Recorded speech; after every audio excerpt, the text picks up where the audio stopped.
Our Turn, episode number 35, Games with Robots. In this episode, I welcome Annette Villa back to the show, this time as a guest host, and we talk about games with robots, and Frank gives us a solo review of At the Gates of Loyang.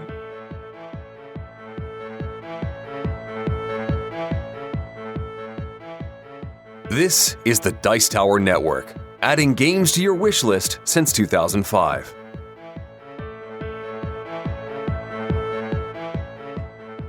Hosting for this episode is generously provided by our wonderful supporters on Patreon.com. As a thank you to our patrons, we post extra exclusive content just for them. If you'd like to help us out by pledging $1 per episode or more, please visit patreon.com/OurTurnPodcast. Every dollar helps to keep this show going strong.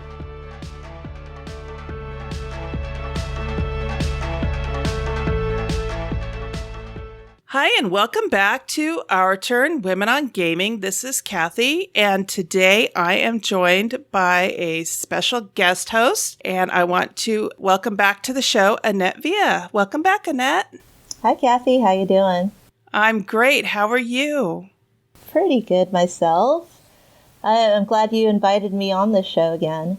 Well, I am so glad that you had the time to be able to come back on. So we normally start the show by talking about what we've been playing lately. What have you been up to lately? Well, today I had an experience, if you don't mind me talking about my experience rather than a game. No, go for it. I actually went to a flea market that was held at Victory Point Cafe, which is the only board game cafe in the Bay Area. So it was my first time as a seller.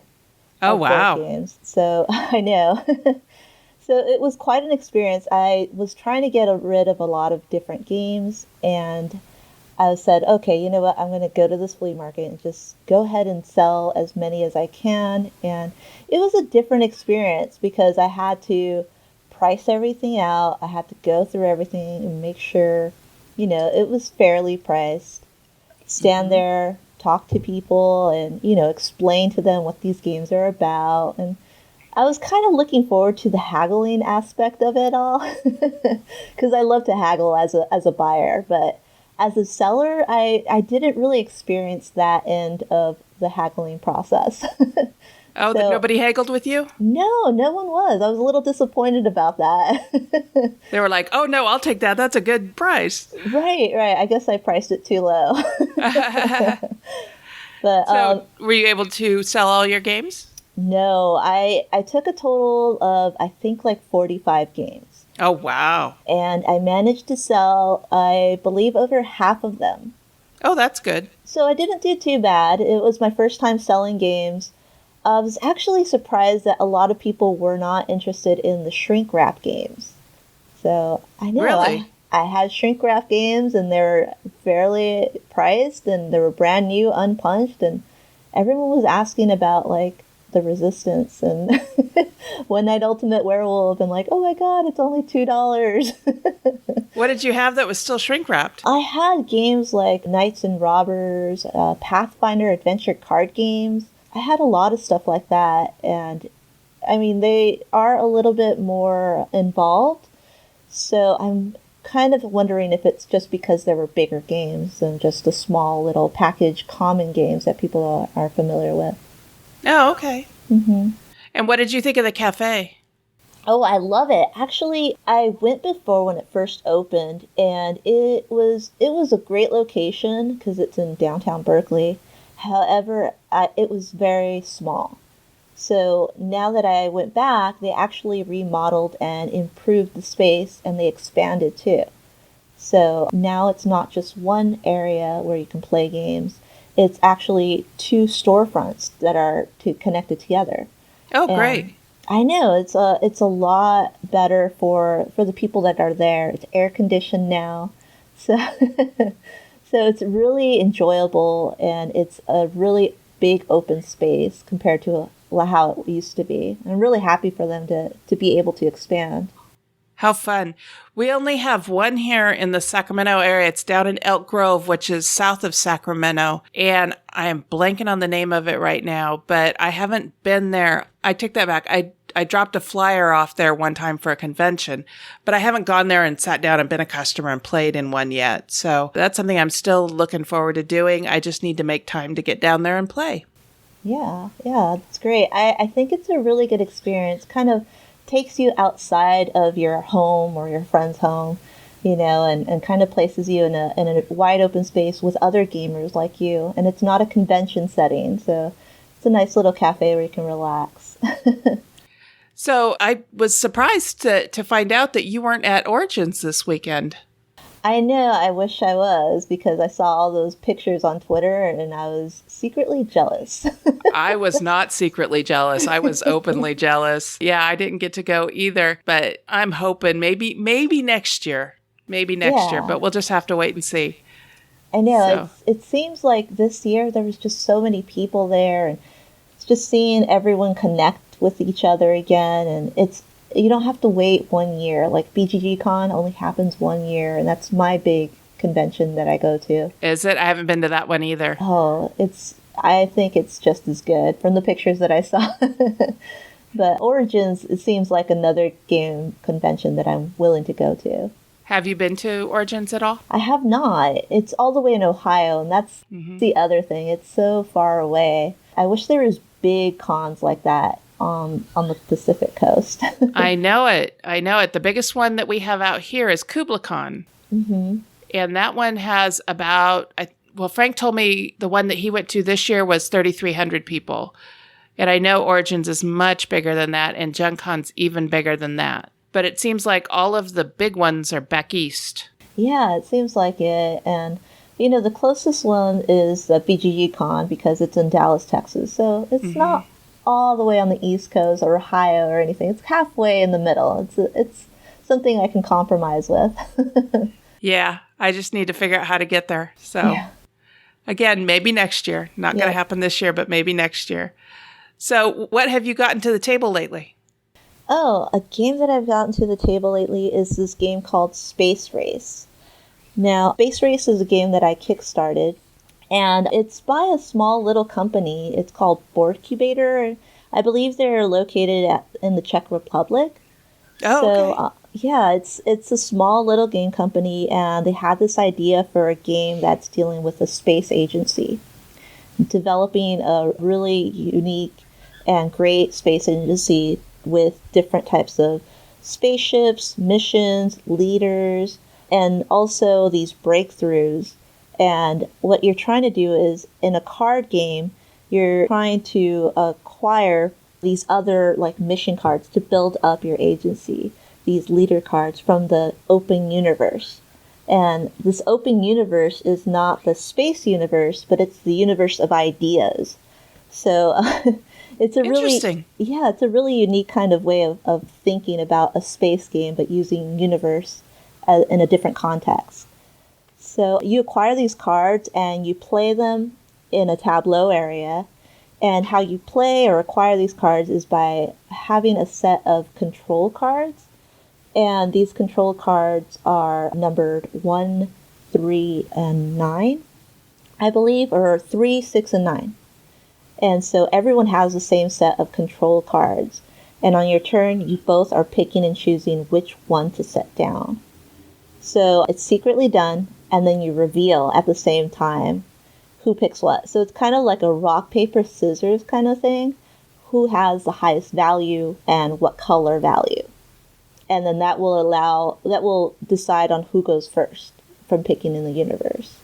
And when you pick those cards in the universe, you get to apply them to that control card, and you get to do these special actions based on the color of that control card. It's a really interesting kind of tableau engine builder type of game, and it's very beautiful. The insert is great. The artwork is great. It's kind of like a comic book art. I really found this game interesting, and I thought it'd be something like a Race for the Galaxy.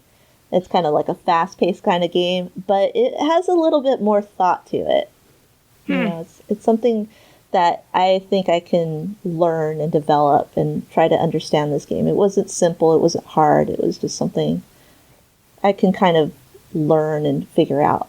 Okay. And what kind of a rating would you give that game? I think I would give it a rating of 3. So a 3, I believe, under your rating system, is pretty much a kind of a decent game with some bugs, how you state it. But it's a game that I haven't really figured out yet. I think it's a game that I need to develop, and maybe those bugs are something that I didn't understand in the game. It's not something that I would say instantly like, oh my gosh, this is the best game ever, you need to buy it. But it's a game that I really enjoyed. Okay, that's good. The first one I want to talk about is called Colony, and that is a game that came out, I think, middle to late last year. I'm not entirely sure on that, but I hadn't had a chance to play it until my friend Kim brought it over. Hi, Kim. And this game, you're building these buildings. The theme, it makes it sound like you're settling a colony on a planet, but that's really, building buildings is about as far as that theme goes. So, the theme and in the artwork kind of go together, but it's not really integral to the whole game. There are a set number of steps to your turn. You roll dice. It's a dice drafting game, which I'd never played a dice drafting game before. You roll a handful of dice, and then you take the dice as they're rolled, and you pick which one you want, and then you pass the other two. You're rolling 3 dice, now that I remember. You pass the other two. In this case, we were playing a 3-player game, so you pass the other 2 to the next person around the table, and they choose one, and then they pass one on to the third person. This game, I think, can go up to 4 players, but you only roll 3 dice, so somebody's not getting a die in the draft. And then the dice come in 2 different colors, gray and white. The white dice, you get their resources that you get to keep, and you have a little card that has it's called your warehouse, and on one side, it has room for 6 dice, and on the other side, when you upgrade it, it has room for 9 dice. And so you get to keep the white dice from turn to turn, but the gray dice disappear at the end of your turn. It's like the food went bad, or something happened to your resource and it rotted, and so you don't get to keep it, is the idea behind that. And you use these dice to either upgrade the cards in front of you, or to purchase other cards off the table. And the neat thing about this game is that they included way more decks of cards than you put out on the table. So there's something different every time. And they also created an app for this game that randomizes the decks of cards that you'll pull out. You open up the app, you hit randomize, and it tells you what decks to pull out for your game. Oh, I really like that about that game. I didn't realize they had an app that was applied to the game. Yeah, and apparently it's free. Oh, wow. Okay. Yeah. And so we played this game twice, just back to back. We finished up one game and said, oh, let's do that again. And we played it through again.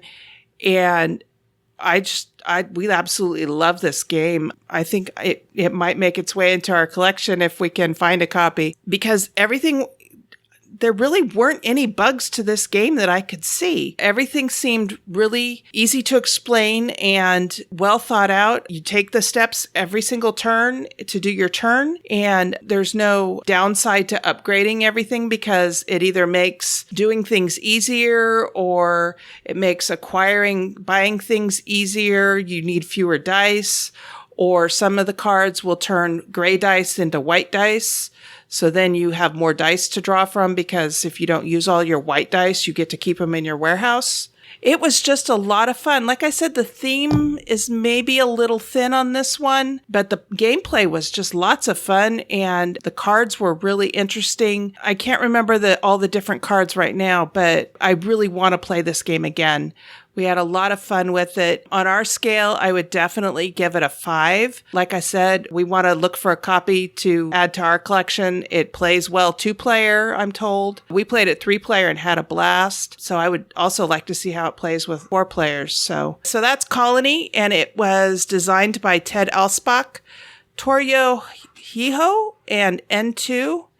And it was published by Bezier Games last year in 2016. Oh, wow. Yeah, I actually had the opportunity to play that game at last KublaCon, and I had a lot of fun with it. It was interesting, the dice system, like picking and choosing which one you want to have, because you kind of want something really bad, but then you know you're going to give someone else something really good too. I know 2s were really coveted when we were playing because you need 2s to buy almost everything. Yeah, it was a lot of fun. It was kind of neat to, be looking at a 5 and a 2 and a 5 and a 2. Okay, I'll take the 2 and here you go, honey. You can have the 5. And he'd look at me and go, gee, thanks. Yeah. And then also, but we had a good time. I think there's like a racing aspect to the game too. You have to race to a certain... You play to a certain number of victory points, and it differs based on the number of players. The fewer players, the more victory points you're playing to. Okay, yeah. I remember playing it, and that was a big factor in the game, where we're just all trying to get to that marker, get to that end game. Yeah, the cards have little orange dots on them, and those are your victory points. So you, at the end of every turn, you do a count to see where you are with your victory points and move your piece up on the scoring track. And some of the cards are worth victory points when you buy them initially, but when you turn them over and upgrade them, they're worth even more victory points. And some of them are just worth a silly amount of victory points. There were a couple of cards that were defensive cards because there was one card called I think it was called the Swindler, and that person could take cards from you. That's really mean. Yeah. And there was nothing you could do about it unless you had these barrier cards. So one was called a barrier and the other was called a chain link fence. And so you wanted to, if someone bought the Swindler, you wanted to get the barriers as quick as possible so they couldn't use the Swindler against you. So that made it interesting. My friend Kim, whose game it was, she bought the Swindler in the first game, and I went right after her and bought the barrier. When you first buy these cards, they come into the game tapped, so you can't use them when you buy them. You have to wait until your next turn in order to use them. So she bought the Swindler, I bought the barrier, and that left... because Mark had other things he was working on, he didn't buy a barrier. And so that left him open to an attack by Kim on her next turn. So I could see the timing system really take into effect there. Just like, oh, you didn't protect yourself very well, did you? Exactly. Yeah, that's great. So I guess a game that I've also played recently is a game called Ulm, ULM. And it's a game by Gunter Burkhardt, and at R&R Games. It was made actually last year in 2016. And it's a 2 to 4 player game. And the thing is that I kind of really was interested in this game, but I didn't hear too much about it. And I looked more into it. I finally managed to get a hold of it and play it. And I was really impressed with it. I think what I was really impressed about it was the way you use actions on the board. So it's a European-based game, so lots of strategy, and it's a game where you can do a lot of different things on the board. You have this ship that needs to go up the river, and you start off with negative points, so you need to push it up the river in order to start getting positive points. So you need to work on that. And then what you're also working on is, depending on where that ship is based, you can also place a marker on these certain areas along the river that will give you further actions to use. You also have cards that you can play, so you can also draw from the card pile, and these cards have 2 options. Either you can use an instant action or you can use an end of game action, and so you have to decide at that moment, should I which card should I pick? Because you draw 2 and pick and you play 1. Or you can also pick and choose to use it now or just save it for later for end of game points. And so you have all these different options that you can work with in the game, and you can kind of say, I'm going to focus on the boat, or I'm going to do this or that. However, the way that you go ahead and apply those actions is the really interesting part, because it has like a grid system. So it's a 3x3 grid system. So there's 9 spaces on this board. And what you do is you go into the bag, you draw a tile, and the tiles are dictating what kind of actions you can do. You can move your ship, you can place tokens in certain areas, you can draw a card and such, you can get coins. And so you draw a tile, and then you get to place it on the edge of that grid. And you get to push all the other tiles either that are in that column or in that row, and you get to either push them up or down across, either which way that you want to go. So you go from the edge and you push them all. Whatever is left over on that row or column are all the actions that you can take. So you could take 3 actions per turn. It's a really interesting system because some actions they're not going to be available for the next player because they'll be pushed out of that grid. Other actions will still stay in play for your future turns or even for the next player too. So it's just really interesting because you want to do all this stuff on the board and you might want to focus on doing, I need to push my boat up the river to get in all these points. However, how do I work with this grid system that is going to dictate what actions I can do right now? So it's really interesting. I found it very enjoyable. I played it with 2 players. I'm really interested in trying it with more players. But that's a game of Ulm. I really enjoyed it a lot. Interesting. That's one I haven't heard of. Yeah, that's the unfortunate thing about it because I haven't heard many people talking about it at all. How did you first hear about it? So I think it came out last year, and I'm not sure if it came out at Gen Con or Essen, but it didn't get much. I mean, it was kind of like, oh, this new game, Ulm. And then it was just overshadowed by all these other games that came out.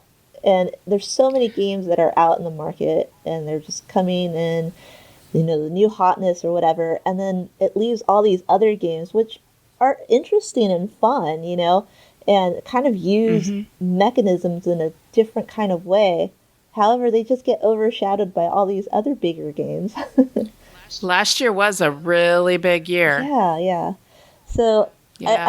I think it gives other opportunities for you to kind of go back and, that's what makes flea market so interesting because, lots of these games that are up in the flea market because they're not the new hot thing now, that they get pushed out and, they can become on sale. And that's how I got that game. I got it at a flea market. Oh, okay. Yeah, I love going to flea markets. I've picked up some great games at flea markets. Yeah, it's a great opportunity, and it cycles through the gaming community, too. Mm-hmm. So what would you give it on our scale? I would give it a 4. So I would only give it a 4 simply because I don't know if everyone's going to like this game. I think it's a really good, solid game, and I really enjoyed it. But I'm not sure if it's for everyone. Like, say, for example, someone that's into a very highly thematic dice rolling games, I don't think they'll like this game at all. Because it's a very strategic kind of game. A little bit more strategic than you might think. But it plays fairly quickly, too. So it's a good, solid game, I think. How long did it take you to play it? On the box, it says it's an hour to learn. Yeah, it's a 60-minute game. And we went through the rules, we played it, and we were done a little over an hour. So it's pretty true to the box. Okay, good. All right. The next game I'm going to talk about is called Pact Cards. And I picked this one up at Conquest last year, Conquest Avalon, I believe. And it looked kind of interesting. It looks a lot like a Bejeweled style game. Except that it's not line up 3 gems and you get them kind of thing. This one, you are trying to make combinations of colors. So, for example, yellow and blue make green. So if you have a yellow pip and a blue pip, which the pips are circular cardboard discs. So if you have a yellow pip and a blue pip, you can get a green gem from the board if there's a green gem out there. If you have 2 red pips, you can get a red gem from the board. And the gems that you can get with the round pips are square gems. But then you can take 2 squared gems to buy a diamond. And the diamonds are the gems that score the most. And it's basically just trying to exchange one style of gem for the next style in order to try and get yourself up to diamonds. This game is fun, I think, for kids. I think this is going to be a great game for kids. It looks kind of like a computer game. It's got that style of artwork with it that you see in a lot of the gem-based games that you get on your phone. These have little faces on them, so they've got a little bit of personality to them. They're kind of cartoony. I played this with my friend Kim, and I played it with Mark. Mark absolutely did not like it. In fact, it's probably the first game I've seen him give it any of them a 1 on our scale. I would probably give this game a 3 on our scale because I think it's got some bugs. When we were playing it, we were trying to cookbook it, play it from the rules, and the rules are not really well written. And unfortunately, that tends to influence, I think, what people think of games is when the rules aren't well written, that it's hard to figure the game out. And then people are like, yeah, this isn't worth my time. But then Kim and I played it, and I think our second and third time through, we understood the rules a little better. This summer, I'm helping my friend Lexi out by taking her son a couple days a week. Her son is 9. His name is Thomas. Hi, Lexi and Thomas. And Thomas loves to play games too. And his mom is a gamer too. She's in my game group. But I think I'm going to pull this game out with him and sit down and play with him and see how it goes before I give it a final rating. Like I said, right now, the way the rules were written is not real clear, but once you get them figured out, then gameplay goes pretty quickly. And you can play this game in about 15 minutes, which I think is why I think that kids will really like it. And also, too, the artwork, I think, will appeal to kids. And it's just who's got the most victory points at the end. The different cards are worth different amounts of victory points. And you just play until you're out of the round discs that are the pips that you start the game purchasing with. So that's Pact Cards, and that was designed by Eduardo Baraf and published by Pencil First Games in 2015. Okay, I heard of this game, but I haven't played it yet. I always see it at conventions, and it looks so cute, the little cards and the little faces on the gems and such. It does remind me of like Candy Crush or something like that. Yeah, exactly. It's that art style. So I think that's one reason why it will appeal to Thomas. He's very much a video gamer. He likes playing card games and board games too, but he's very much a video gamer. So I think this might appeal to him. Cool. You'll have to let me know what he thinks of it. I will. Did you have any other games you were playing? I have one more game that I've been playing a lot recently. That game is Barren Park. I have been seeing a lot of discussion on Twitter about this one at Origins. Yeah, I was fortunate enough to get that game before Origins. So I was visiting my friend up in Portland. I was on vacation, and her name is Tiffany the One-Tar, and she also does reviews and such. And so we went to a game store, and at the game store behind the counter, they were restocking, and that was one of the games they had that they were just putting into the system. And she saw it, and she said, "Oh, wait a minute, is that in the system already?" So they said, "Yeah, it is." And she's all, "Well, can I purchase it then?" So then they said, "Yeah, sure, okay." And then she posted a picture of it online. You know, I got a copy of it. And then Suzanne Sheldon, she also saw that picture and was like, "Ooh, I want it." And I was going to head up to Seattle. And so I was doing something, I forget, when I got back to her. She was just like, "Oh, I have a job for you. You're going to deliver this to Suzanne when you see her."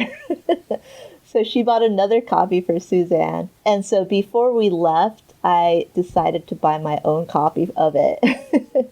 So we walked out of the store with 3 copies of Barren Park before it was out at Origins. But the game itself, it's by Phil Walker Harding. It's by Mayfair Games, and it was just published. It just came out at Origins. But it's all about building a bear park. So it's like a zoo, but only bears and some koalas too, because koalas are fun. And so what you're trying to do is you have this construction zone, and on the construction zone, you have these different icons, like a truck, you have like a wheelbarrow, you have like an excavator or a construction crew. And what you're doing is you acquire these different tiles, and they're all different shapes and sizes. So for example, it could be like a long straight tile, or it can be a little small square that is a porta potty, or something like Tetris shaped tiles that are a little bit bigger, cover more space. And what you do is you acquire those tiles and you place them on your construction site. And what you're doing then is covering these icons on that construction site, which will allow you to pick up other tiles from the main board. You're accruing all these different shaped tiles and in order to place them for future turns. And during this whole time, you're trying to, fill up your whole construction site to acquire another tile to work on. And you're also trying to gain as many points, and gain points by building these enclosures with different types of bears on them. Once you complete a certain grid filled with tiles, then you get to place a little bear statue in the center of that board, which gives you a certain amount of points. So it's really cute. It's a lot of fun. It's something kind of like Cottage Garden in that kind of gradient of kind of a level of gameplay. It's not too hard. It's not too light. It's just like the right temperature in gaming. And so it's really cute and fun. I would introduce this game to just about anyone. It makes a really great filler. And so I've been enjoying that game a lot recently. Cool. It sounds like you really like it. I do. I've really been enjoying it and just introducing it to people. I mean, I just explained to you pretty much the rules, and it was less than 5 minutes. Great. So it's something you can easily just jump into. Those types of games that are easy to explain and quick to play, those are always a lot of fun. Yeah, and it's not too heavy in thought. I mean, you're pretty much working on your own puzzle, but I mean, at the end of it, you feel like a certain type of fulfillment because you've made a beautiful park filled with bears. And porta potties. Those are important. Yeah. All right. So I would actually rate this game a 5. I think it's a game that everyone should probably about have. If you're into like kind of tile laying, but with different shaped tiles, and you can introduce it to anyone. You can use it as a filler game. I think it works in everyone's game collection. That sounds great. And like I said, there was a lot of buzz at Origins about that. Yeah, everyone's been enjoying it recently. Well, that's great. You were able to get a hold of a copy before Origins when it came out. Yeah, I feel really lucky. That's always fun to do, too. All right. The last game that I want to talk about came out in 2015, and the first time I heard about it was on the Dice Tower. If I remember correctly, Eric Summer reviewed it, and I listened to his review and went, oh, I think I need to get that one. This is called The Best Treehouse Ever. And in it, you are literally building your own treehouse, and everybody's building their own treehouse. You start with the tree trunk, and each person's tree trunk has a different way to get up. So one of them has like a pulley, with a seat that takes you up into the tree. And then another one has a ladder. Another one has a rope you climb up. And the thing is, on the bottom of these tree trunk cards is 3 outlines of an acorn. There's one in the middle and then one on the right and one on the left. And you have a little wooden acorn marker that you put in the center acorn outline. And whenever you build a room onto your treehouse, you have to move that marker either to the left or to the right, depending on what side of the tree you built on. And you have to keep your treehouse balanced. That's an important part of this game. And if you can't move your treehouse to the left, you can't build on the left. You have to build on the right or in the middle in order to be able to move your acorn marker at the end of your turn.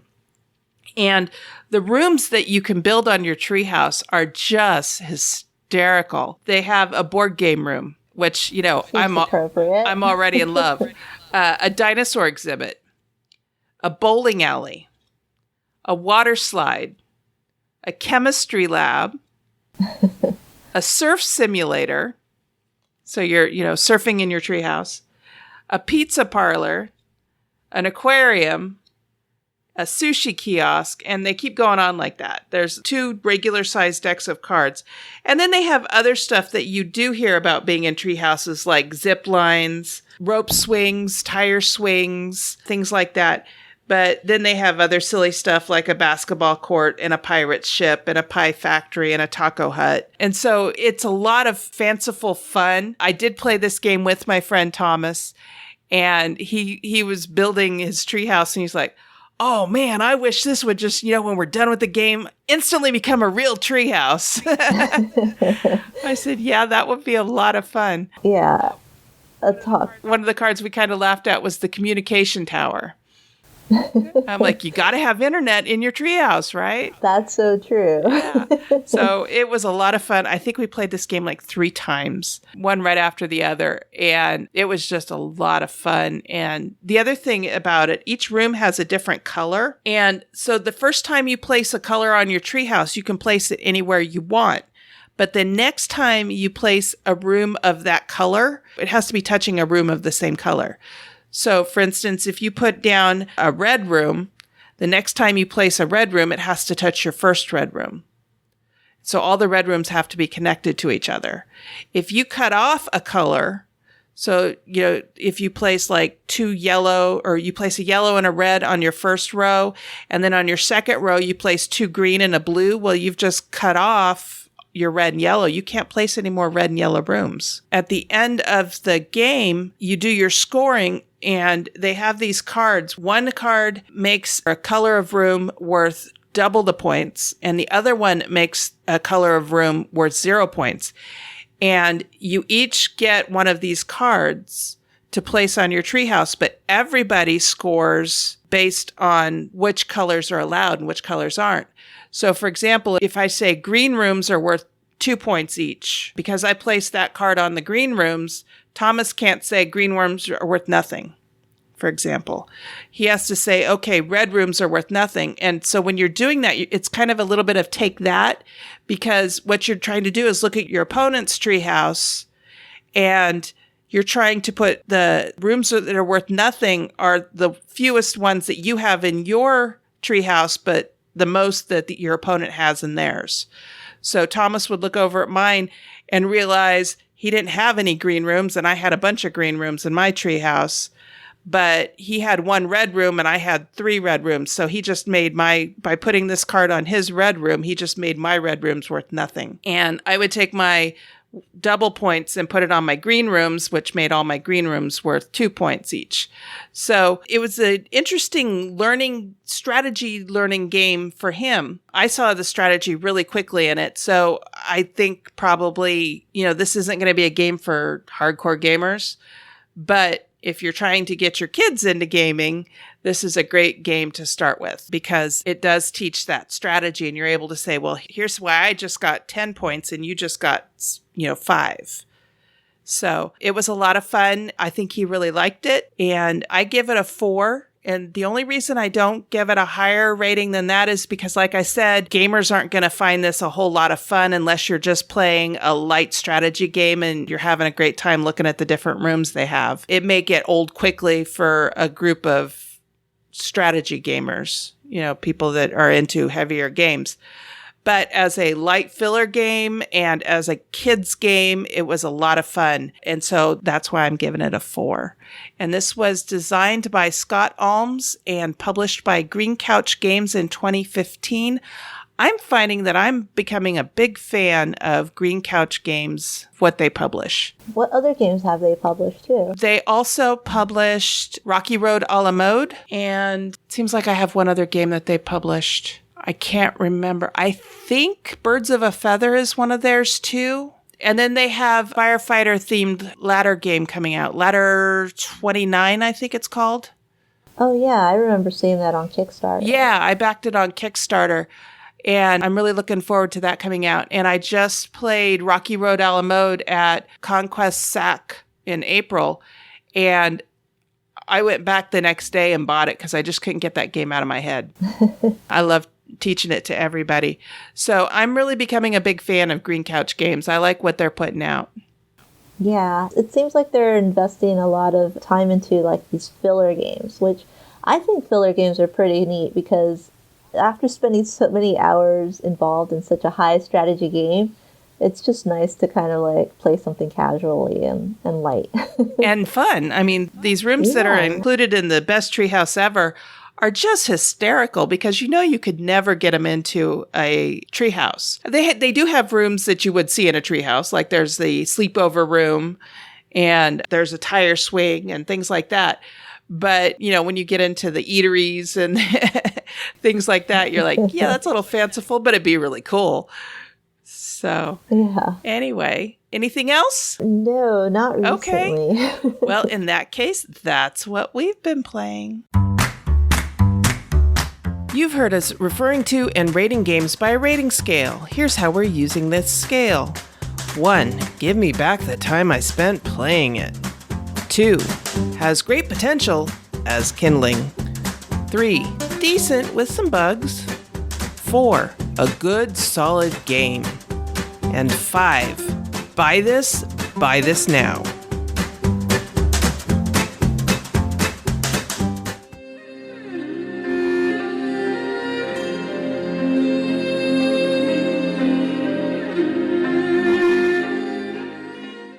There are times that I play solo games for a real brain burner challenge. It's good to be able to push yourself and play a difficult game with a lot of moving parts and deep strategy and go for that all-time high score or to finish the game in fewer rounds than before. There are also times that it's enjoyable just to play a low-stress game. A game that's familiar and welcoming to you that you can just sit back, play, and enjoy the journey from beginning to end. To me, one of those familiar games is also my personal all-time favorite solo game.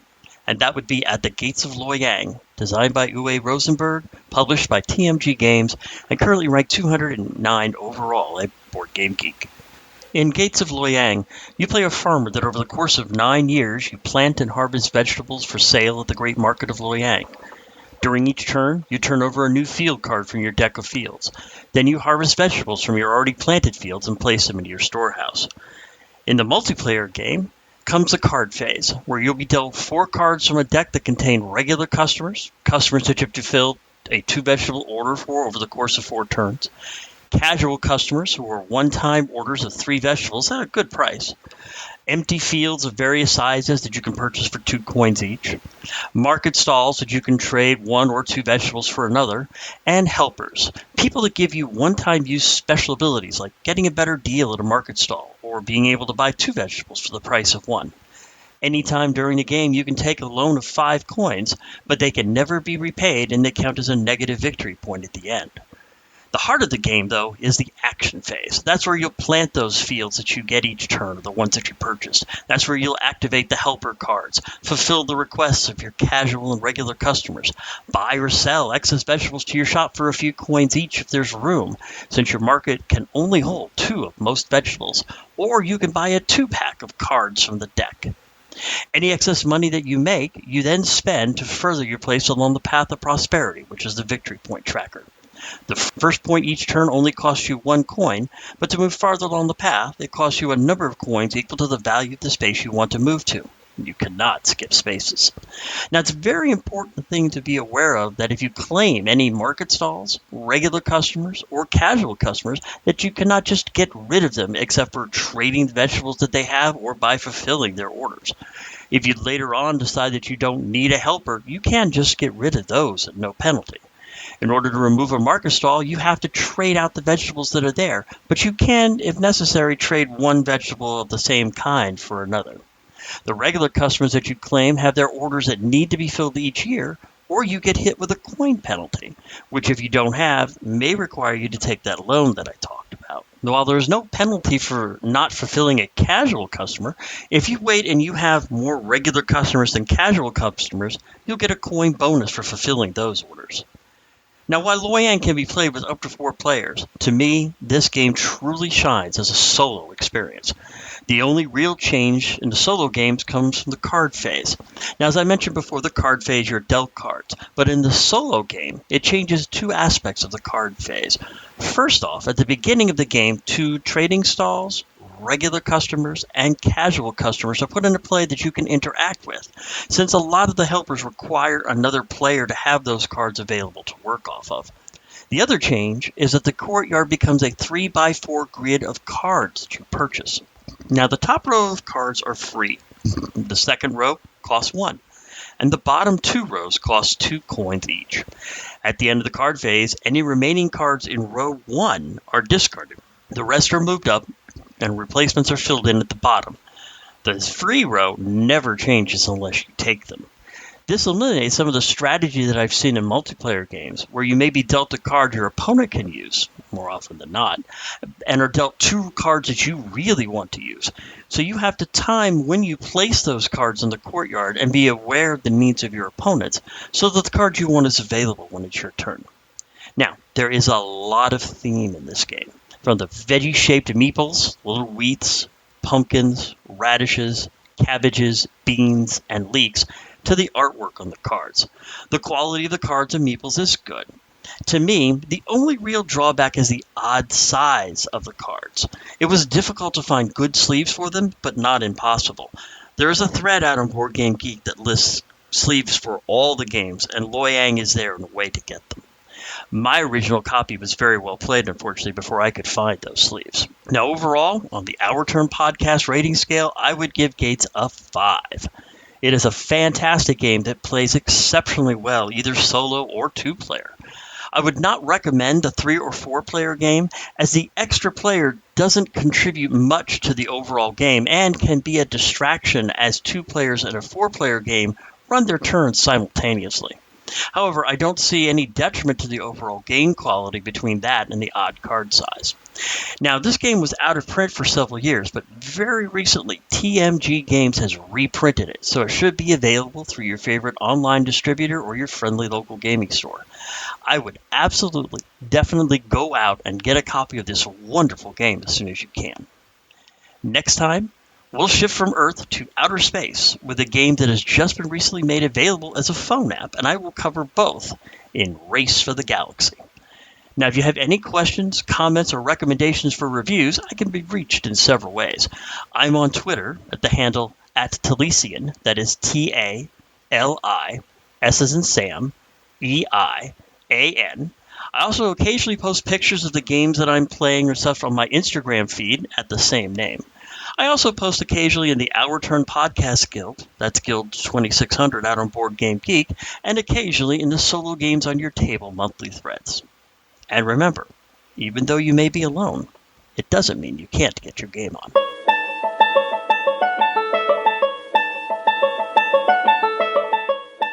Hey everyone, this is Sarah. If you're curious on how you can support the show, here are some ideas. If you'd like to support us financially, you can support us through Patreon at www.patreon.com/OurTurnPodcast. We also have a donation button on the site for anyone wanting to do a one-time donation. We have a lot of plans to improve our audio quality and expand the content we provide, but we need help to do so. However, we totally understand that not everyone has the funds to support us. Thankfully, there are many non-monetary and important ways to help us. First, tell a friend about the show. Really, one of the best ways to support us is to spread the word to people you know.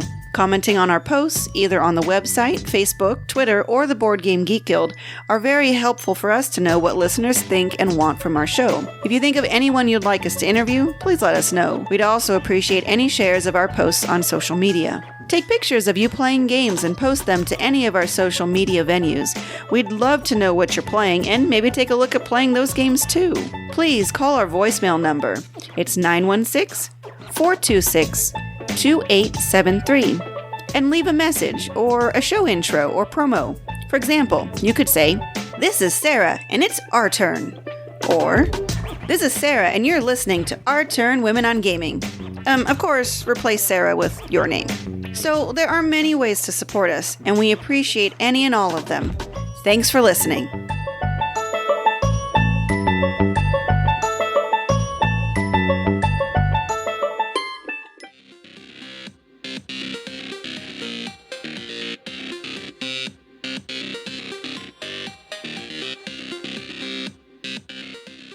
All right, so now we're getting into the meat of the show, and we are going to talk about games with robots today. And, you know, I put this topic on the list for topics. I made a whole list of topics for the year, just so Sarah and Jessica and I weren't looking at each other every other week going, "What do you want to talk about next week?" "I don't know. What do you want to talk about?" And I just did a brainstorming session and came up with this. But then when I went to go research this, I was having trouble coming up with games. How did you do with this topic? I had a lot of trouble with robot games or games with robots in them too. I was drawing a blank and I really couldn't think of anything that had it. But after doing some research, I found a few. Yeah, I initially put this on because one of my favorite games, which I'll talk about in a little bit, involves robots. And I thought that can't be the only one out there. And I found some others too, but it was just like, oh, whoa, Yeah, I guess those are robots. And then we'll share some. I noticed that you put out on Twitter a call for games for robots, and we'll share some of the feedback you got on that towards the end of the segment. What did you come up with? What's the first one you came up with? Well, the first one I'll talk to you about is the Aqua Sphere game. So Aqua Sphere is by my favorite game designer, Stefan Feld, and I just was such a dummy that I didn't even think about it at first. And then someone mentioned it, and I thought, this is perfect for this conversation. So Stefan Feld produced this game, or designed this game called Aqua Sphere by Tasty Minstrel Games. It was published in 2014. It's a 2 to 4 player game, and it's high strategy. A lot is involved in this game, and it's unlike any of his other games that he has, which is common for Stefan Feld. He likes to explore and kind of dabble into different kinds of mechanisms. So in this game, there are robots, and they play as a major role in the game. So you have your engineer, you have a scientist, and you have a whole bunch of robots that you're trying to manage a underwater facility. So you have a lot of boards on the table, and so every player is going to have their own player mat. And on this player mat, you're going to have all these different robots on them. So if you're familiar with games like Terra Mystica, for example, you have all these components on your own player board, and you apply them, you use them by taking them off and using them on the main board, and then you get these special points or abilities or something like that. So it works in that kind of same manner. So you're taking these robots and putting them into a research station. Now, the research station is where you have your scientist, and he's kind of moving about in between different sectors in the station. So these different sectors, it's all modular. You get to place them wherever you want at the beginning of the game. And so it's always different and variable. And another thing that you have in the game is this thing called a headquarter. And this is where you have your engineer based out of. And he's pretty much going to program these robots on what they can do on their turn. And so you have a lot of stuff going on the board, and I haven't even explained like what you do on your turn. And it's very simple when you think about it, because you only have 3 options to pick from. You can either program a robot, you can apply that program action, or you can go ahead and pass. And those are your 3 options only. That sounds good and simple. Yeah, that's what I thought at first, but then that's when the complexity comes in, because like other Stefan Feld games, there's always forks in the road. So whenever you have either an option A or option B, it's kind of like you're walking down a path and you either go left or right. And so if you choose left, then all the opportunities that you might have faced by going right you can't do that anymore because you've chosen left. And then you run into another fork in the road, and you could choose left or right, and again you get to choose left or right. So you have all these potential possibilities, and you're picking from the very start of what you can and can't do. And so you're pretty much just picking for what you want to do now, but also you have to think about what you want to do on a later turn. And even after that, the following turn. So one decision may lead to this whole different array of potential kind of decisions that you're going to need to figure out and apply to further on in the game. And so it's really interesting in the programming aspect. And then that's the engineer's role, and then you have the scientist's role in the actual station. So that's where he's actually going to run about in this research station and kind of say, okay, I'm in this facility.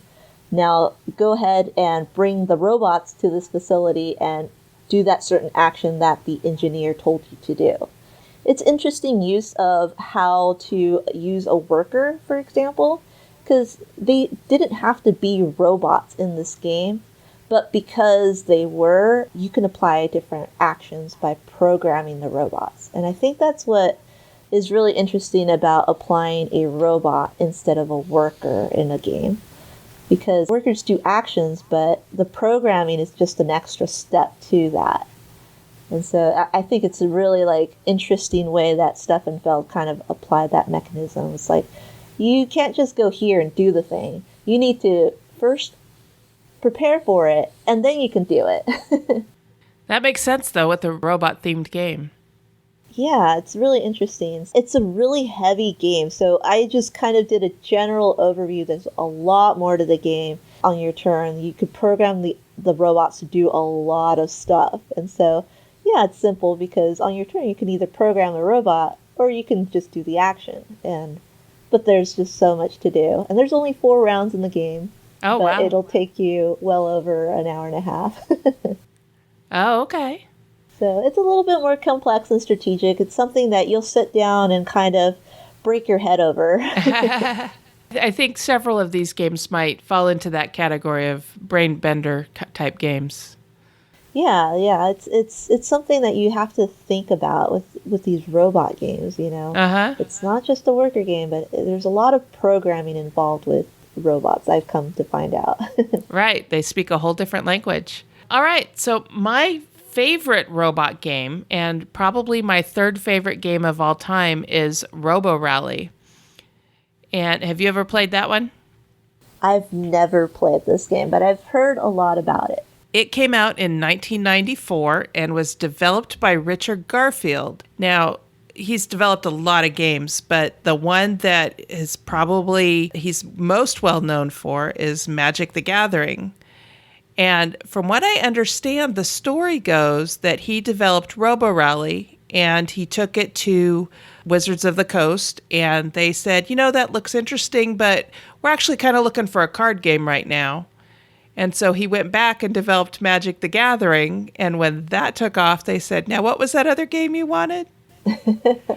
And so then he published Robo Rally. I first played this game and discovered this game when I was married to my first husband, Richard. Hi, Richard. We used to take this to big gatherings because this game plays 2 to 8. So you can have up to 8 players. And to be quite honest, the more players you have, the more silly and fun and chaotic it can get. Because the premise of the game is that you are all AI computers on this world that manufactures widgets. And the whole world is a factory, and you're different computers in this factory, and you're bored. So you're going to play this capture the flag game to entertain yourselves using the manufacturing robots on the floor of the factory. And on the floor of the factory, there are pits, and there are conveyor belts, and there are canners that turn whatever's on the conveyor belt into a can. And there are flamethrowers and walls and pushers that can push a robot either off of a conveyor belt or onto a conveyor belt or just out of a place or into a pit. And so there's lots of different obstacles in this capture the flag game. And so the way that the game is played is you're dealt a hand of cards. If I remember correctly, you're dealt 9 cards and you can use 5 of them. And the cards are like move forward 1, or move back 1, or turn right, or turn left. The really simple cards that you would think would be easy to program your robot's movement, right? Except that it's not your right or left. It's your robot's right or left that you have to program for. And that tends to be what messes people up because they forget that little bit. And so then when you all simultaneously program your robots. You put your programming cards face down on your programming player board, and then you all turn over your cards simultaneously. They're called registers, 1 register at a time. So you start with your first register, you turn over a card, and everybody moves simultaneously except when the robots run into each other. Then there's these little numbers on the cards, and whoever's got the lowest number, I think, goes first. And so when robots run into each other, the one with the lowest number pushes the other one. And that can mess up what your programming was, because then you still have to go to your next card, but now you're not where you thought you were going to be. Or if you mix up right and left, you can end up not where you planned to be. And so it really makes it funny. Also, too, at the end of each movement, every robot has a laser on top of their head that's pointing straight forward, and they all fire. And they just fire in a straight line. And if there's nothing in your path, you don't hit anything. But if there's another robot in your path, that robot takes damage. And you can't necessarily line up to shoot each other because you may be going one way and your opponent's going the other way. Well, your laser just goes straight. So you can't say, hey, you shot me, and then turn and shoot the other guy. It doesn't work that way. So there are spots on the board where you can stop to repair damage as part of your turn. And you decide how many flags you're going to go after, and you have to go after them in order. So you may start right next to flag number 4, but you have to get 1, 2, and 3 first before you can come back and collect number 4. And the boards are probably about 12 inches by 12 inches square, and you determine how many boards you're going to put out, how many flags you're going to play with.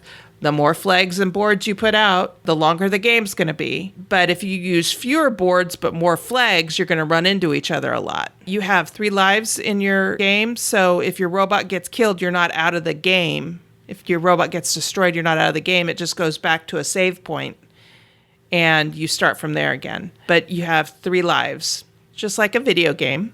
Most video games anyway. We used to take this game to parties, and we would all get together just to play Robo Rally, and we would have 8 players going, and we'd have 6 boards out, and we'd have 5 or 6 flags, and we would just spend an entire evening just playing and just laughing at everybody's mistakes and screw-ups, and because you have to figure out, okay, which way is my robot facing, and let's see, if I turn that way, I'm going to go into a pit, so I want to turn the other way. Well, you don't want to get your right and left mixed up. And so I think that's where people have problems with this game, in that they realize they have trouble remembering right and left for themselves, much less trying to figure it out for a robot. So that, I think, turns a lot of people off of this game. I absolutely love this game. I do well with remembering which is right and which is left and figuring it out. And so I have a lot of fun with it. If you like programming games and you're pretty good with your right and left, then you'll enjoy this game. I personally give it a 5. My ex-husband and I had the base game and all of the expansions. And then when we got divorced, I lost the game in the divorce. And I bought the base game for myself before. Wizards of the Coast used to have stores in malls, and I bought it from one of their stores before they went out of business. But you can't get the expansions anymore. They're like $200 and $300 a piece on eBay. But I was able to find a website that had scanned all the expansion boards in, and so I printed those out. I printed them out and taped them together and laminated them. So I do have the expansion boards now, but it took a little creativity to get them without having to break the bank to get them. Anyway, so that's Robo Rally. It was published in 1994 by Wizards of the Coast, and I give it a 5. Like I said, it's one of my top 3 games of all time. Yeah, it sounds like a lot of fun. It's been out for such a long time. I know they reprinted it this past year, I believe it was. They did. They came out with like a second edition. So they've modified some things is what I understand. I haven't had a chance to play the new edition, and I would like to. I'd like to see what they did to update it and modify it a little bit. And it doesn't include any of the expansions either? No. Oh. No. That's unfortunate. That's the thing with these older games. Like, some of them are really great, but then they become really hard to get. Yeah, the expansions included maps that had like flooded areas, so the water slows your robot down. So in order to move 2 spaces, you need a move 3 card. You know, another one was basically, it was a big giant pit with these platforms, and you had to teleport from platform to platform, but you could very easily get pushed off of a platform and into the pit. So, and they just got really creative with the boards for the expansions. And so I was really disappointed when I started looking around for trying to acquire the expansions, and they were way outside my price range. So I was really happy when I found this website that had the boards scanned in PDF format, so you could print them off and tape them together and laminate them. What else have you been able to find? I also got to find, well, it's kind of in the Aqua Sphere sort of theme too. It's called Octodice, and it's not a Steffenfeld game, but it was inspired from Aqua Sphere. And so Okay. Octodice is by Chris Toussaint, and it also plays between 1 to 4 players. You can play it solo, which I haven't. But it plays in 20 to 30 minutes, and it's a roll and write game. So I thought this was a little bit more interesting because a lot of these robot games are dealing with programming. And so this one kind of isn't, because it applies like a roll and write mechanism to it. So what you have is you have 6 dice, and there's 3 black and 3 white. And you'll go ahead and use a black and a white together. So you'll apply an action, and it'll do a certain amount of that type of action. And so what you do is you roll 6 dice, and out of the 6 dice, you said, I definitely want to do this action. So you grab 2 dice out from the 6, and then you roll the remaining 4 dice, and that's what you get. So then that's your options that you have based on that roll. And so you have 6 dice, and from those 6 dice, you can arrange them however way you want, and you can only use 4 of those dice. And so you can go ahead and apply the actions onto your sheet. And your sheet is also going to have different things that you fill out. So you have the crystals, which are also involved in Aqua Sphere. All of this is all Aqua Sphere themed. So you have crystals that you're trying to fill out, a certain amount of those. You also have these different laboratories that you're trying to expand, which will give you abilities. You also have the robots too. And so these robots on the sheet, what you're trying to do is you're trying to gather a certain amount of colors of these types of robots. So say if you roll a die with a robot symbol on it, and it has a red color that you're trying to apply it to, then you go ahead and fill out on the sheet that you have a red robot, or fill out that little circle. And so then you go ahead and you gain points from that. You have 6 total rounds, and then you have 3 intermediate scorings. And the cool thing about this game is that if you find that Aqua Sphere is a little bit too heavy, is a little bit too time consuming, you could kind of just get that same feeling from a short little roll and write game that's more or less like a filler. It plays in like 20 or 30 minutes. And you can kind of get that feeling of the game, like, oh, I played this game with, just some dice and a sheet of paper, and I don't have to break my head over it.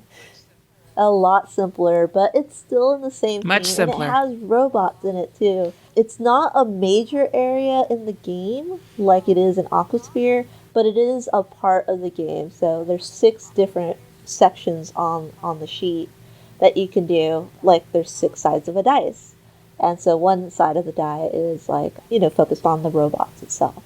So Okay. it's really interesting. You can go ahead and take different pathways. Like roll and writes give you options. That's the thing with rolling a dice. It gives you certain options that you can use on your turn, and so picking and choosing from those options is something kind of like a programming effect too, but it's a lot simpler.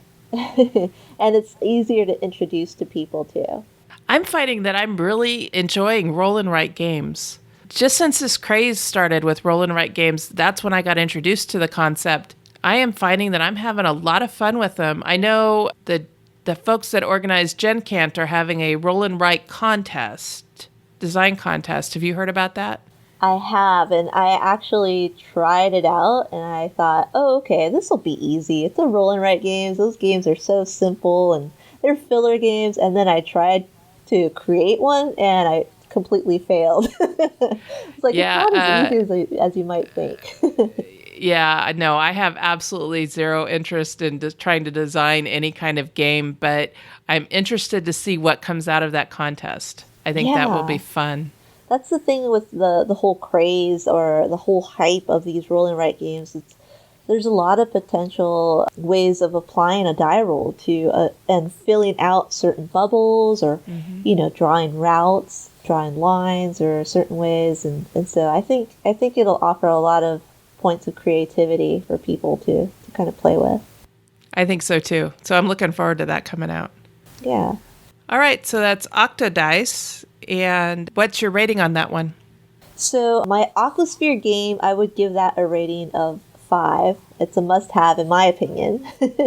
And for Octodice, I thought it was a 4. I thought it was a good, solid game. However, I just don't know if it has that complexity that I love. Okay.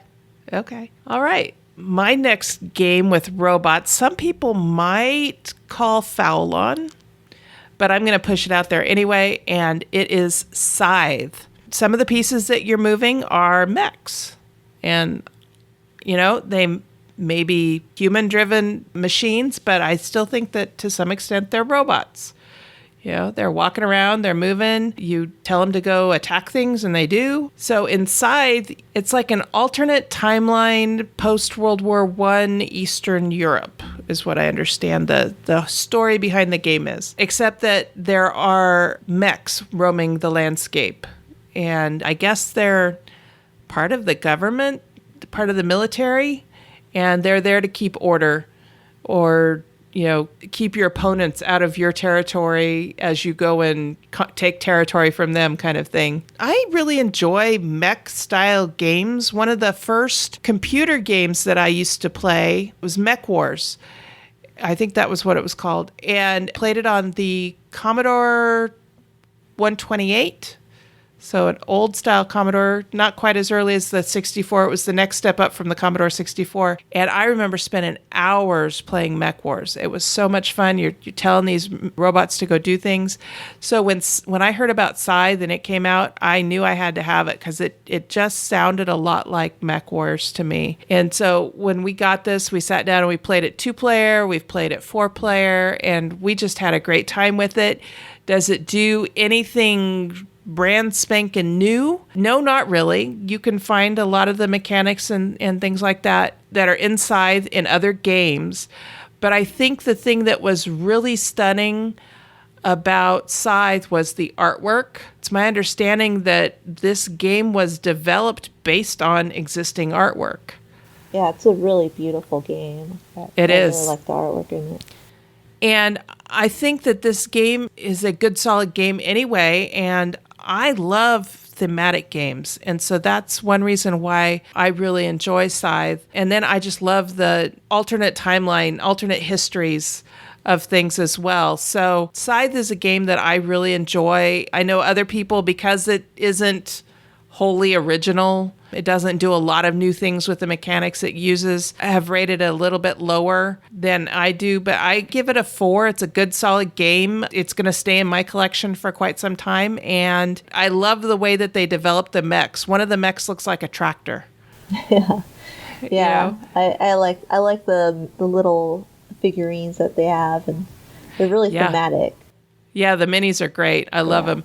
And the other thing that I wanted to sing the praises of in Scythe is the box insert. I am finding that, a game can be great, but if it's a pain to store, it doesn't come out very much. I have another game that I absolutely love to play, but we had to go through so many processes just to organize the game once you open the bags with all the little miniatures in it and everything, and that's Fortune and Glory. That one, it's one of those big coffin boxes, and it's got a lot of pieces and components to it, but we had to go and buy all these containers to store everything. But in Scythe, everything fits right into its own little space in the insert, and it's all protected. So all the minis are protected. The components have spots in the insert, and it's very easy to set up. It's very easy to put away, and it stores very nicely. So I'm finding that the box insert tends to also have a influence on my game rating too, which may be a little weird, but places like Meeple Realty and Broken Token are such successes because people are fed up with bad box inserts, and Scythe does a good job with it. I actually backed Scythe too, and I did manage to play it. Unfortunately, I'm not a big fan of it though. No? I think the part of it was, I thought it would be more or less like it's a European game, in the sense that you're collecting resources and you're setting out to do all the stuff to kind of build your economy up and get stuff. But then I didn't think of it as a war game in a sense that you're attacking other players or kind of roaming about and kind of taking over their areas. So I thought it was a little too mean for me, but Oh, okay. Yeah. That's understandable. but I did like the aspect of the idea of kind of the alternate history of it. And that's why I really picked the game too. Because I thought, oh, the artwork is great, the alternate history with the mechs, and workers working in the field, but them finding these mechs, to protect their lands. I thought that was pretty interesting. Yep. So what would you rate this one? I give it a good solid 4. Like I said, it's not original in what it does, but I like the backstory behind it. I like the artwork. I like the insert. And we have fun when we play it. So it's a good solid game, I think. Yeah, I'll have to give it another shot and not cry about being killed or anything in the battlefield. Well, if games where you're battling one another are just not your thing, I think it also depends on the group that you're playing with. I only played it against my partner. Now, see, when Mark and I play games, and it could be any game. I mean, it could be Hearts, it could be Canasta, it could be Scythe, it could be Robo Rally. We play for blood. So we are out to destroy one another. Yeah. And we have a good time doing that. But that's not everybody's cup of tea. And that's fine. That's fine. If it's not your thing, it's not your thing. Yeah, it's funny because we're the same way, but because we play a lot of strategic European game where we're focused on our own thing, it's really threatening to see someone kind of coming closer and invading your lands, and you're like, what are you doing over here? Get over there, Yeah. Work on your own That's your field. place over there. Yeah. Yeah, so, but I think it'd make another great game if maybe I should give it another shot. Sure. When we see each other at a convention again, maybe we could sit down and play it. All right, what's your next game? The next game is called Ricochet Robots. Now, Ricochet Robots is an older game. It's a 1999 game, and I looked it up on BGG, and it kind of classified it more as a puzzle type of game, more so than a board game. And I think that's pretty fitting because what you're trying to do is, well, the game itself, it comes with these whole square modular boards. And what you do is you get 4 of these boards, so it comes with 8 in the box. They're double-sided. You get 4 of them randomly, and you make a big grid out of them. So it's a 2x2 grid. And on the grid itself, there's different walls that are in the grid system. So if a robot hits a wall, then it can't go further straight. It's going to have to go left or right. So you're going to place these robots, and they're all different colors, red, blue, yellow, green, and silver, and you randomly place these robots on the boards. And so you have another added variability to it. And so what you have to do is then you get these tokens, you randomly mix them up, you flip one over, and it's going to have an icon on it. And what you have to do is everyone all at once, and it plays 1 to infinity number of players, however many players you can fit around your table. And you all focus on the board, and if it's like a red marker with a certain icon, that means your red robot has to go ahead and move over to that red marker on the board. And you have to do it in the least amount of movements. And so the robot can only go forward in a direction until it hits something, and then it has to go left or right. And so you have to sit there and kind of figure out, and just everyone stares at the board and figures out what's the shortest pathway to get from point A to point B.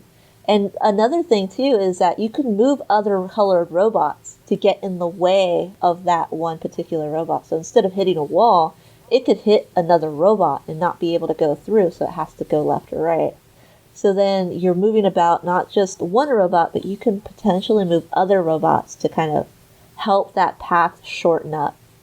And so what you're doing is you're getting from point A to point B, and then you have to do it in the least amount of time as possible. So if someone says, okay, I could get this red robot to this certain icon in 6 moves. And so if someone yells out 6, as soon as someone yells out a number, there's this little sound timer that gets flipped.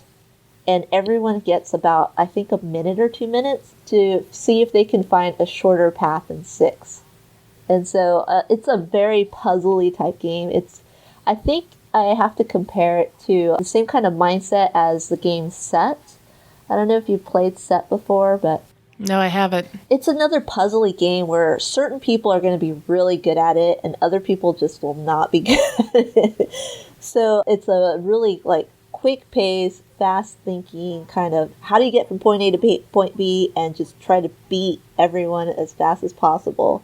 It creates a lot of stress and it creates a lot of just heavy thinking and trying to figure out how to get from one side of the board to the other. And I thought it was a lot of fun.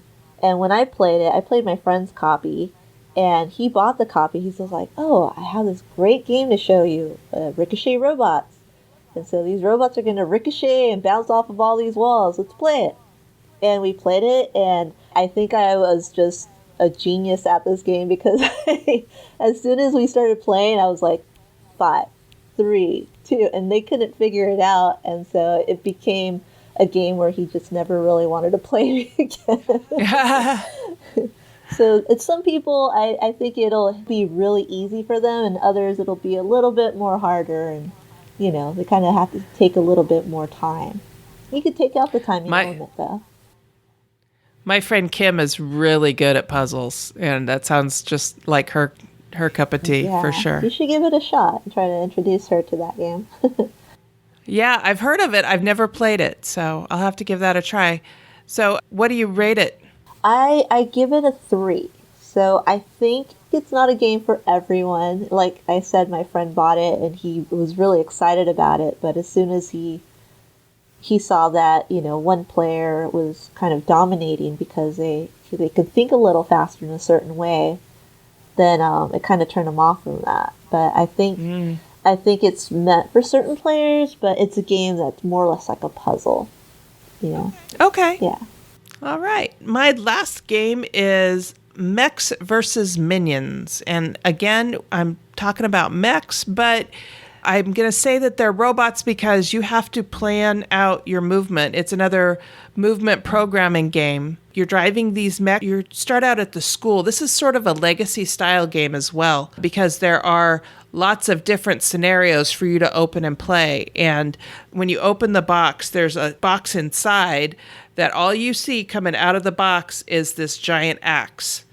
And it has like yellow tape on it that says, do not open until the game tells you to open it. And so you're like, what the heck is it?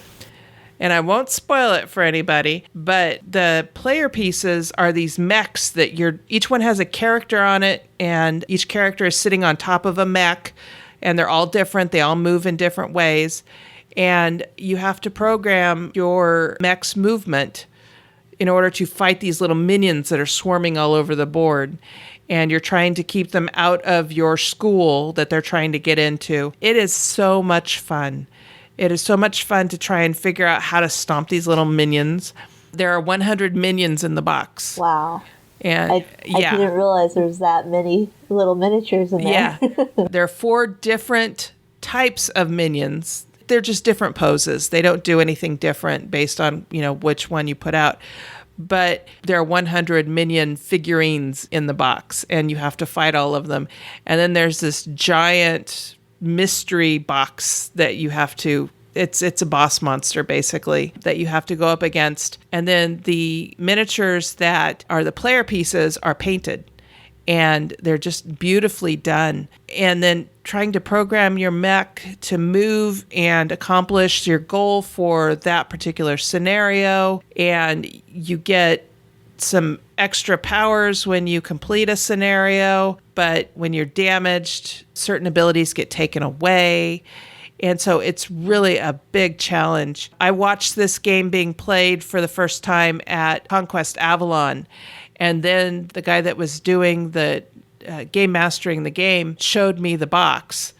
And this is another one where the insert makes all the difference. I mean, if I had to figure out how to store these 100 minions in a way that they don't get damaged, plus these player pieces that are so beautifully painted, if I had to figure all that out, I wouldn't have bought the game.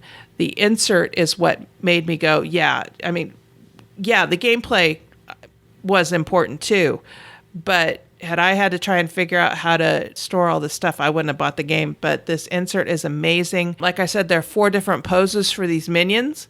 All of them fit into all the little minion holes. The little minion holder spots are designed in such a way that it doesn't matter which minion pose you drop in there, they all fit.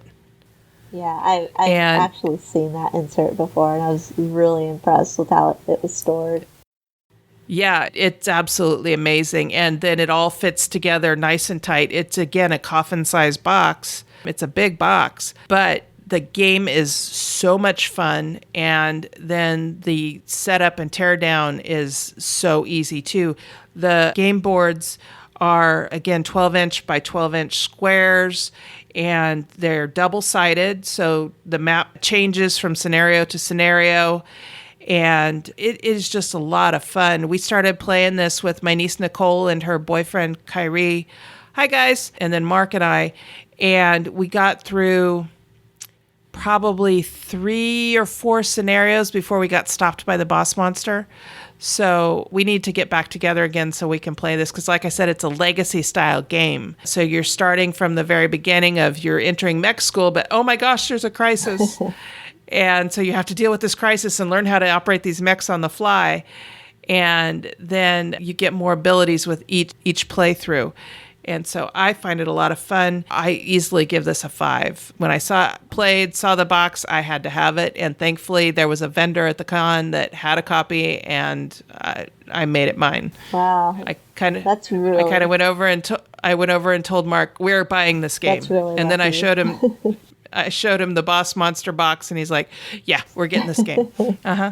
So yeah, it was very, very lucky. So. Yeah, my friend was playing that game, and I walked in on him, and he was playing it with his buddy, and I was like, "Whoa, you got mechs versus minions!" And I didn't even play the game, but I just sat there and just watched them, and I was having a fun time because I was watching them like program all these different minions, and they were cooperatively working together. I think that's the thing with this game versus like Robo Rally, because I think Robo Rally is competitive versus mechs versus minions is cooperative. So right. It's a different mindset because you have to work with your own robot or mech, and they have to work with theirs, and then you have to kind of plan it out and work it together. Exactly. Yeah. And when you're going up against the minions or up against the boss monster, you have to plan out your attack and, okay, you go over here and I'll go over here, and how are we going to do this? And everybody gets input. We didn't even have a lot of trouble with the alpha player syndrome, which I know a lot of people don't like cooperative games because it can sometimes come down to one person saying, you do this, you do this, you do this.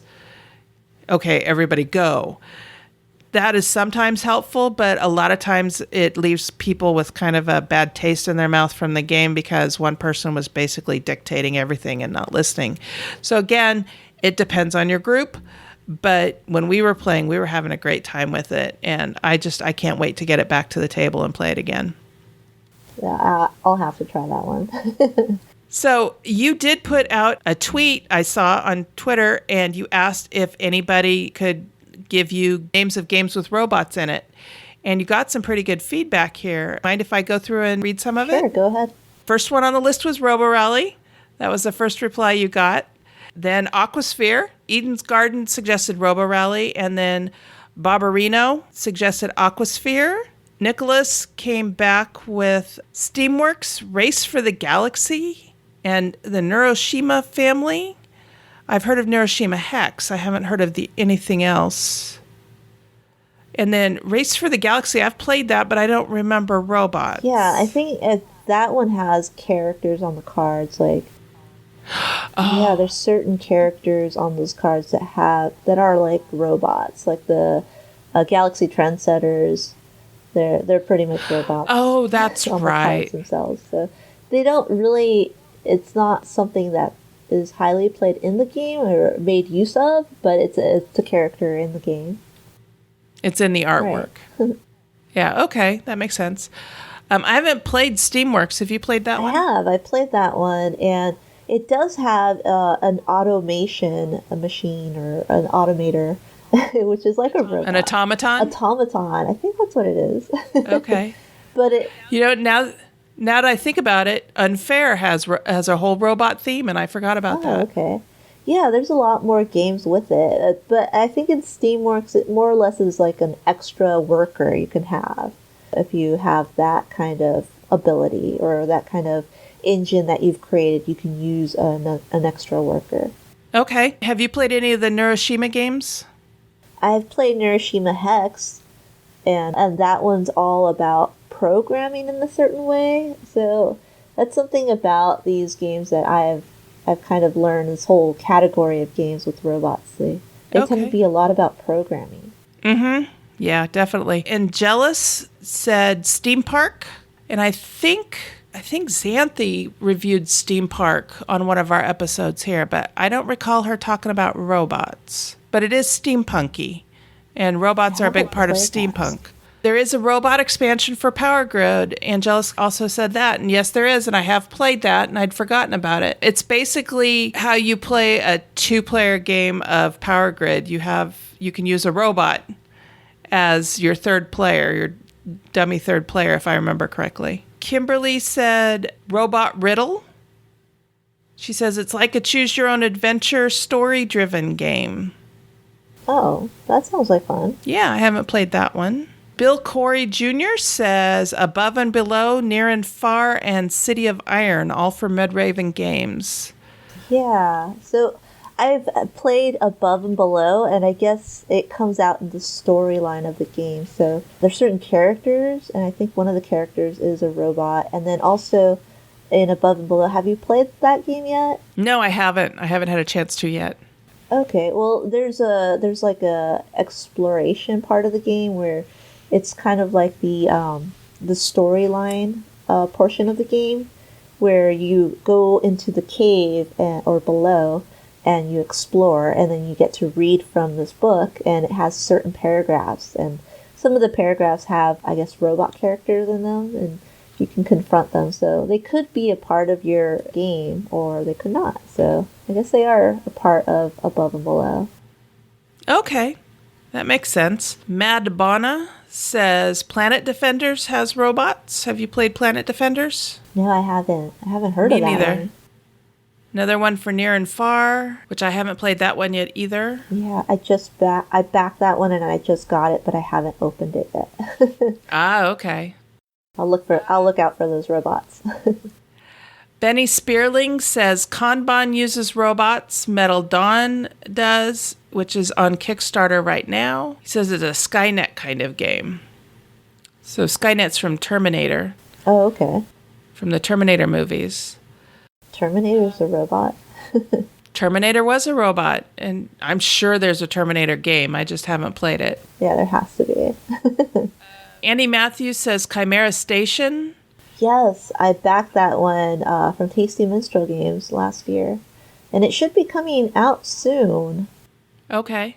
But yeah, it does have robots in it too. You could accessorize your robots by giving them certain components and adding to their little figurine bodies.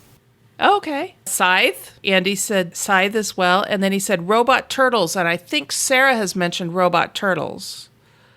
But I haven't seen that one yet. Andy goes on to explain Robot Turtles is a programmed movement game geared mostly towards kids. And then Jason chimes in with, yeah, Robot Turtles is a learn to program game for kids, gearing them to be future developers. That's cool. Oh, wow. Jason says Last Garden, Robotness of the Apocalypse. I have heard of Last Garden. I haven't had a chance to play it yet. I'm not sure it hasn't delivered from the Kickstarter yet, has it? No, that was another game I backed too. It had great artwork on it, and also it had just like a really apocalypse kind of theme to it. And so I found it really interesting. Mm-hmm. I had to back that one. So hopefully later this year. Yeah, I didn't back it. It looks interesting. It came out before I started tentatively backing things on Kickstarter, so I wasn't backing things at the time that it was out. But I have heard that Beth Sobel did the artwork on it, and she does beautiful work. Beth Sobel forever. Did she do Above and Below? She did not do above and No. below. I Okay. believe Ryan Lockhart, the designer, he does everything. That's right. for That's those right. I games. forgot about that. Another one for Steam Park. Another one for Steam Park. Another one for Race for the Galaxy. Oh, Robots and Smash Up. Oh, yeah. Have you played Smash Up? I have played Smash. It's been a long time. I think when I first started getting into the hobby. Yeah, Mark played it when he first started getting into the hobby, and I didn't. And he doesn't like that game, so I haven't played it because he doesn't like it. That doesn't mean I wouldn't be glad to play it. I just haven't ever seen it on the table before. Another one apparently coming to Kickstarter soon is Robot Rise. Oh, and there's some pictures here. Okay, yeah. There's robots for sure. Another one for Smash Up. Oh, Mike Mullins said Omega Virus. Have you played that one? No, I haven't. That sounds ominous. And then Board Games, that's their Board Game Things is their Twitter handle. It says Ricochet Robots, Robo Rally, and Steam Park. So we got 2 of those 3. And then Robot Riddle. I think that was mentioned up above too. Okay. Well, there's a lot of robot games out there, more than I expected. I did a search on Board Game Geek and typed in Robo to see what would come up. But I did not think at the time to type in mech, and I wonder how many more would come up with mech. But Oh, probably a lot. as we could see from that list that you were able to generate, a lot of them didn't have any reference to robots in them. So, Right. I do have another card game. It's called like Robots versus Rockets. A small little card game. It has robots in it, and I also have beta bots too. So it could go off of bots, but I haven't played beta bots yet. okay. Yeah, I completely forgot about Unfair, and it's one of my favorite games. And it has an entire robot theme. And have you had a chance to play Unfair yet? No, I haven't. Okay, you're all building your own amusement parks in the same city. And there are 6 themes available. You pick 1 theme per player. You don't have to stick with that theme. When you're building your park, you can use whatever theme you want, but that's just each player picks a theme to add into the game. And one of them is robots. And there's like an android greeter that's a staff member. And the big showcase ride is called the Robopocalypse. I think it's 2058 or something like that. Yeah, it's got a really good robot theme that I really have a good time playing with. So anyway, I have a thread going on our guild where I'm asking people for robot themed games. So if you are on BGG, just go over to guild number 2600 and find that thread. We'll also have a link directly to the thread in the show notes. And the show notes are ourturnpodcast.com/episode 35. Hey everyone, this is Sarah, and I'd like to let you know about the board game Oaxaca Crafts of a Culture that my husband and I designed is now on Kickstarter. It's a dice-rolling, engine-building game of handicrafts for 1 to 4 players set in the beautiful Oaxaca city of Mexico. If you'd like to learn more about it and check out supporting us, check the show notes for the link to the Kickstarter campaign. Even if you can't back, we'd greatly appreciate you spreading the word about our game. Thanks for your support, and thanks for listening. Negro santo, yo soy un feo que sabe amar con todo su corazón.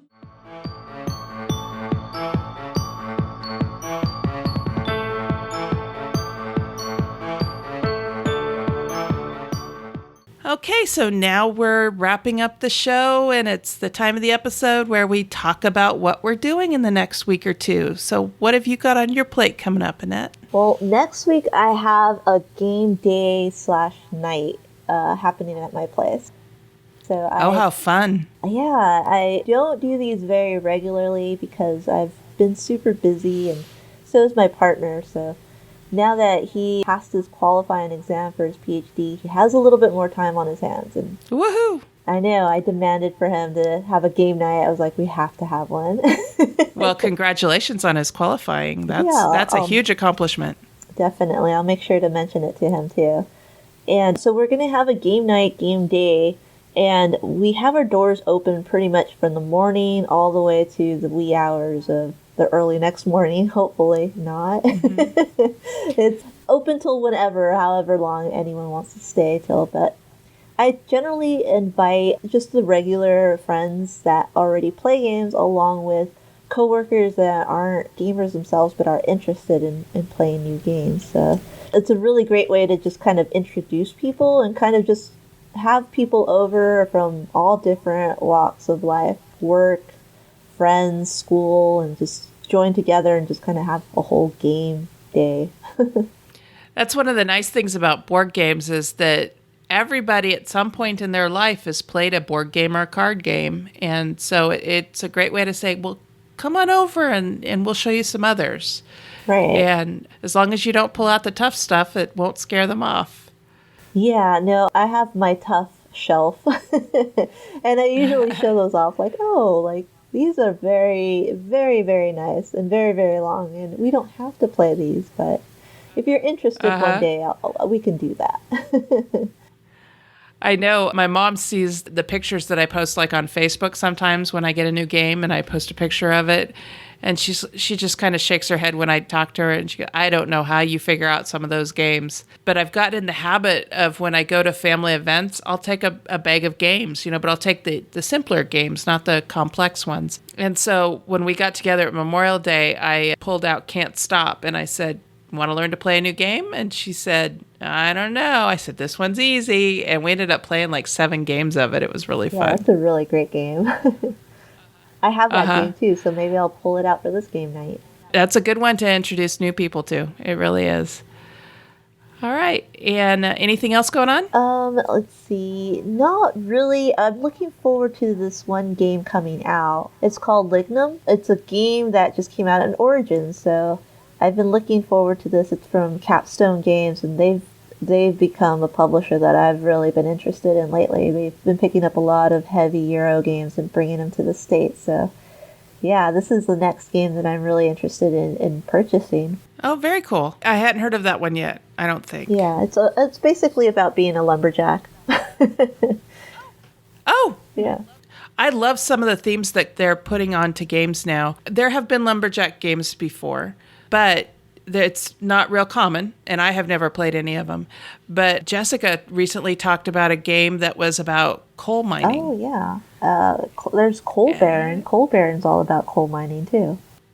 Oh, very cool. Okay. Yeah, I love some of the themes they're coming out with on some of these games. Well, I am trying to get my Firefly RPG group together. I actually have one player that keeps saying, when are we meeting? When are we meeting? When are we meeting? And so I need to pull together an episode for them to play. Are you a fan of Firefly at all, the TV show? I've only watched a few episodes of it, and at first I wasn't sure about it, and then my friend said, no, you have to watch more than the first episode.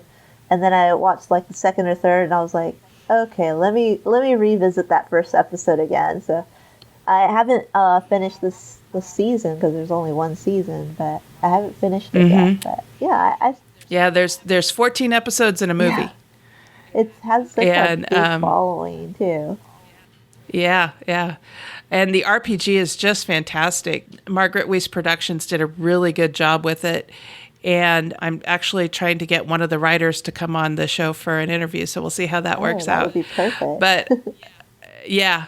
So I'm looking forward to that. I need to come up with a episode for them to play and get them all together, which is a little tricky because right now the captain of the ship doesn't have weekends off.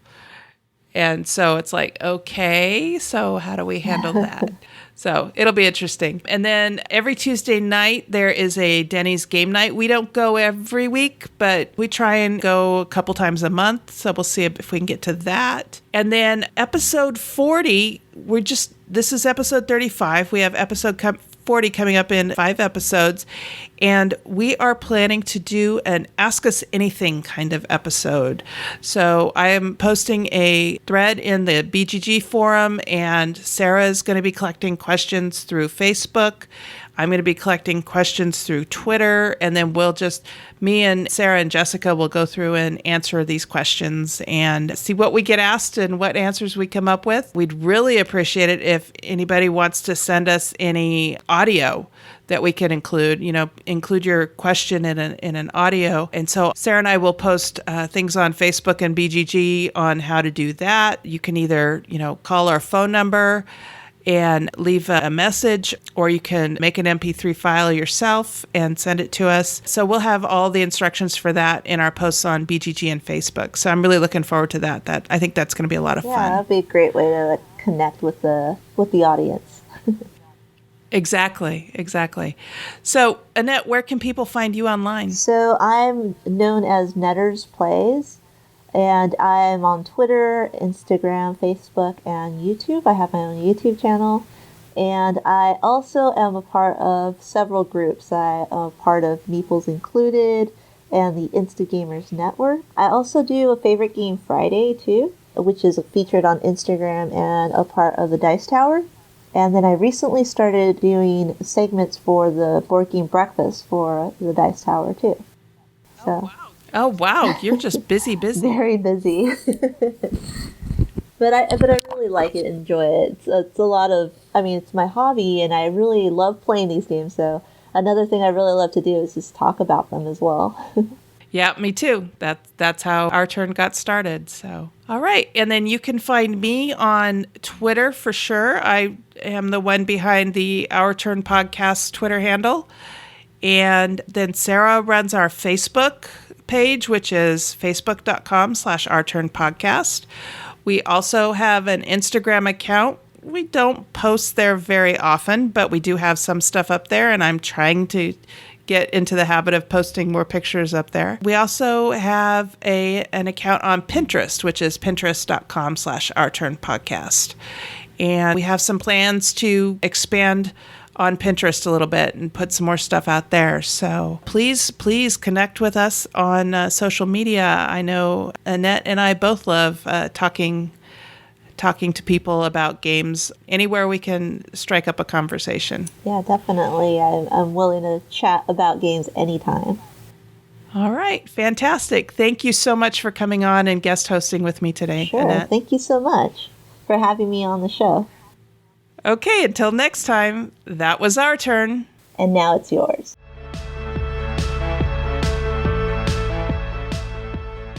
Thank you for listening. This episode was recorded on June 18th, 2017, and is written and produced by Cathy Ford and Sarah Reed with assistance from Annette Villa, Frank Vicari, and Mark Ford. Next time, we'll discuss summer vacation games. We want and encourage your questions, comments, and feedback. Please call 916-426-2873 and leave us a short voicemail, or send an email to feedback@ourturnpodcast.com. Our theme music was composed by Adriana Crickle. Please check out our show notes to learn more about the other composers featured in this episode. The material in this episode is copyrighted under Creative Commons Attribution Non-Commercial No Derivatives 4.0 International License. If you want to learn more about the games discussed in this episode, please visit our website at ourturnpodcast.com/episode 35. You can find a list of the games along with links to their listing on BoardGameGeek.com and an affiliate link to buy the games, which also helps to support the show. We are proud members of the Dice Tower Network. You can find out about other shows in the network like The Game Pit, Blue Peg, Pink Peg, or The Snakes Cast by going to dicetowernetwork.com. Thank you for your support. If you like what you heard, please tell your friends about us.